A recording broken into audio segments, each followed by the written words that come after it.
कृष्णाय ते नमः। শ্রী শ্রী রামকৃষ্ণ লীলা প্রসঙ্গ, প্রথম ভাগ, পূর্বকথা ও বাল্যজীবন, সাধক ভাব ও গুরুভাব পূর্বার্ধ। পূজনীয় স্বামী শারদানন্দজি মহারাজের রচনা। পৃষ্ঠা সংখ্যা 6। সাধক ভাব আলোচনার প্রয়োজন। নরলীলায় সমস্ত কার্য সাধারণ নরের ন্যায় হয়। সত্য লাভ অথবা জীবনে উহার পূর্ণাভিব্যক্তির জন্য অবতার পুরস্কৃত চেষ্টা সকলকে মিথ্যা ভান বলিয়া যাহারা গ্রহণ করেন, ওই শ্রেণীর ভক্তদিগকে আমাদিগের বক্তব্য যে ঠাকুরকে তাহাদিগের ন্যায় অভিপ্রায় প্রকাশ করিতে আমরা কখনো শুনি নাই, বরং অনেক সময় তাহাকে বলিতে শুনিয়াছি, নরলীলায় সমস্ত কার্যই সাধারণ নরের ন্যায় হয়। নর শরীর স্বীকার করিয়া ভগবানকে নরের ন্যায় সুখ দুঃখ ভোগ করিতে এবং নরের ন্যায় উদ্যম ও চেষ্টা ও তপস্যা দ্বারা সকল বিষয়ে পূর্ণত্ব লাভ করিতে হয়। জগতের আধ্যাত্মিক ইতিহাসও ওই কথা বলে এবং যুক্তি সহায়ে একথা স্পষ্ট বুঝা যায় যে ঐরূপ না হইলে জীবের প্রতি কৃপায় ঈশ্বরকৃত নরবপু ধারণের কোনো সার্থকতা থাকে না। দৈব ও পুরস্কার সম্বন্ধে ঠাকুরের মত। ভক্তগণকে ঠাকুর যে সকল উপদেশ দিতেন তাহার ভিতর আমরা দুই ভাবের কথা দেখিতে পাই। তাহার কয়েকটি উক্তির উল্লেখ করিলেই পাঠক বুঝিতে পারিবেন। দেখা যায়, একদিকে তিনি তাহার ভক্তগণকে বলিতেছেন, আমি ভাত রেঁধেছি, তোরা বাড়া ভাতে বসে খা। ছাঁচ তৈয়ারি হয়েছে, তোরা সেই ছাঁচে নিজের নিজের মনকে ফেল ও গড়ে তোল। কিছুই যদি না পারবি তো আমার উপর বকলমা দে, ইত্যাদি। আবার অন্যদিকে বলিতেছেন, এক এক করে সব বাসনা ত্যাগ কর, তবে তো হবে। ঝড়ের আগে এঁটো পাতার মতো হয়ে থাক। কামিনী কাঞ্চন ত্যাগ করে ঈশ্বরকে ডাক। আমি 16 টাং করেছি, তোরা 1 টাং কর, ইত্যাদি।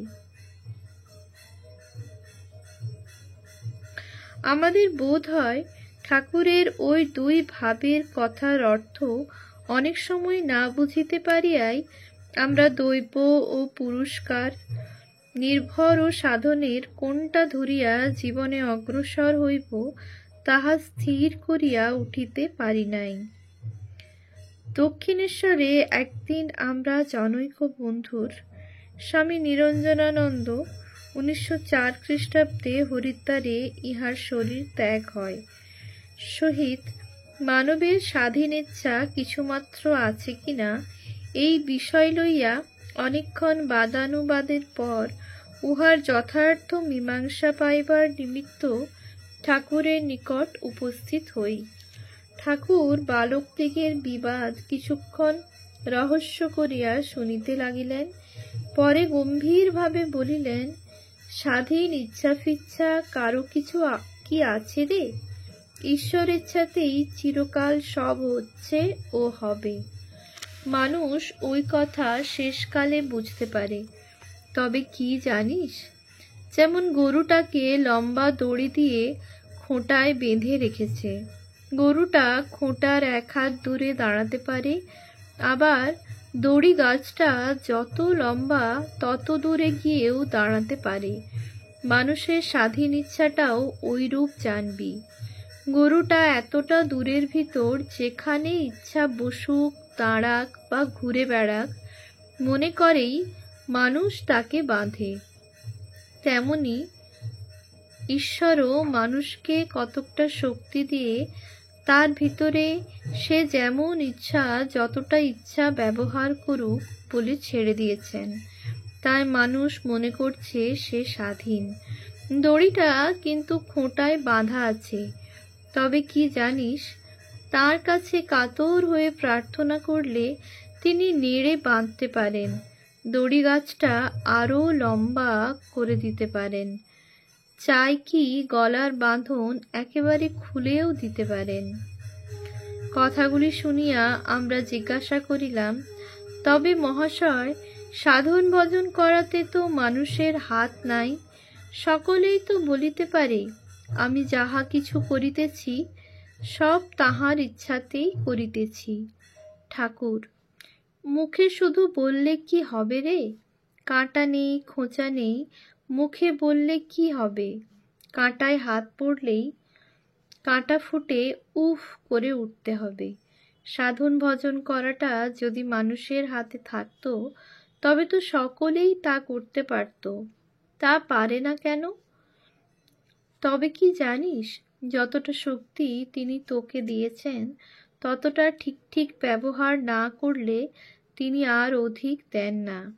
ওই জন্যই পুরস্কার বা উদ্যমের দরকার। দেখ না, সকলকেই কিছু না কিছু উদ্যম করে তবে ঈশ্বর কৃপার অধিকারী হতে হয়। ওইরূপ করলে তার কৃপায় 10 জন্মের ভোগটা এক জন্মেই কেটে যায়। কিন্তু তার উপর নির্ভর করে কিছু কিছু উদ্যম করতেই হয়। ওই বিষয়ে একটা গল্প শোন। ওই বিষয়ে শ্রী বিষ্ণু ও নারদ সংবাদ।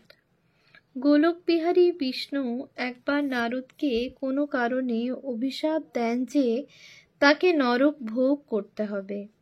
নারদ ভেবে আকুল, নানা রূপে স্তব স্তুতি করে তাকে প্রসন্ন করে বললে, আচ্ছা ঠাকুর, নরক কোথায়, কী রূপ, কত রকমই বা আছে, আমার জানতে ইচ্ছা হচ্ছে, কৃপা করে আমাকে বলুন। বিষ্ণু তখন ভুঁয়ে খড়ি দিয়ে স্বর্গ, নরক, পৃথিবী যেখানে যেরূপ আছে একে দেখিয়ে বললেন, এইখানে স্বর্গ আর এইখানে নরক। নারদ বললে, বটে, তবে আমার এই নরক ভোগ হলো, বলেই ওই আঁকা নরকের উপর গড়াগড়ি দিয়ে ঠাকুরকে প্রণাম করলে। বিষ্ণু হাসতে হাসতে বললেন, সে কি, তোমার নরক ভোগ হলো কই? নারদ বললে, কেন ঠাকুর, তোমারই সৃজন্ত স্বর্গ নরক, তুমি একে দেখিয়ে যখন বললে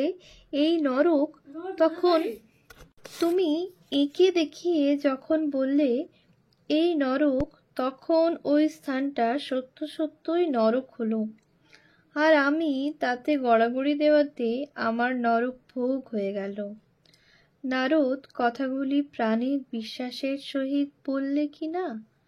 বিষ্ণুও তাই তথাস্তু বললেন। নারদকে কিন্তু তার উপর ঠিক ঠিক বিশ্বাস করে ওই আঁকা নরকে গড়াগড়ি দিতে হলো, ওই উদ্যমটুকু করে, তবে তার ভোগ কাটল। এইরূপে কৃপার রাজ্যেও যে উদ্যম ও পুরস্কারের স্থান আছে তাহা ঠাকুর ওই গল্পটি সহায়ে কখনো কখনো আমাদিগকে বুঝাইয়া বলিতেন। মানবের অসম্পূর্ণতা স্বীকার করিয়া অবতার পুরুষের মুক্তির পথ আবিষ্কার করা। নরদেহ ধারণ করিয়া নরবৎ লীলায় অবতার পুরুষদিগকে আমাদিগের ন্যায় অনেকাংশে দৃষ্টিহীনতা, অল্পজ্ঞতা প্রভৃতি অনুভব করিতে হয়। আমাদিগেরই ন্যায় উদ্যম করিয়া তাহাদিগকে ওই সকলের হস্ত হইতে মুক্ত হইবার পথ আবিষ্কার করিতে হয়, এবং যতদিন না ওই পথ আবিষ্কৃত হয় ততদিন তাহাদিগের অন্তরে নিজ দেবস্বরূপের আভাস কখনো কখনো অল্পক্ষণের জন্য উদিত হইলেও উহা আবার প্রচ্ছন্ন হইয়া পড়ে। এইরূপে বহুজন হিতায় মায়ার আবরণ স্বীকার করিয়া লইয়া তাহাদিগকে আমাদিগেরই ন্যায় আলোক আঁধারের রাজ্যের ভিতর পথ হাতড়াইতে হয়। তবে স্বার্থ সুখের চেষ্টার লেশমাত্র তাহাদের ভিতরে না থাকায় তাহারা জীবন পথে আমাদিগের অপেক্ষা অধিক আলোক দেখিতে পান এবং আভ্যন্তরীণ সমগ্র শক্তিপুঞ্জ সহজেই একমুখী করিয়া অচিরেই জীবন সমস্যার সমাধান করত লোককল্যাণ সাধনে নিযুক্ত হয়েন। মানব বলিয়া না ভাবিলে অবতার পুরুষের জীবন ও চেষ্টার অর্থ পাওয়া যায় না। নরের অসম্পূর্ণতা যথাযথভাবে অঙ্গীকার করিয়াছিলেন বলিয়া দেব মানব ঠাকুরের মানবভাবের আলোচনায় আমাদিগের প্রভূত কল্যাণ সাধিত হয় এবং ওই জন্যই আমরা তাহার মানব ভাব সকল সর্বদা পূর্ববর্তী রাখিয়া তাহার দেবভাবের আলোচনা করিতে পাঠককে অনুরোধ করি। আমাদেরই মতো একজন বলিয়া তাহাকে না ভাবিলে তাহার সাধনকালের অলৌকিক উদ্যম ও চেষ্টাদির কোনো অর্থ খুঁজিয়া পাওয়া যাইবে না। মনে হইবে যিনি নিত্যপূর্ণ তাহার আবার সত্যলাভের জন্য চেষ্টা কেন? মনে হইবে তাহার জীবনপাতি চেষ্টাটা একটা লোক দেখানো ব্যাপার মাত্র।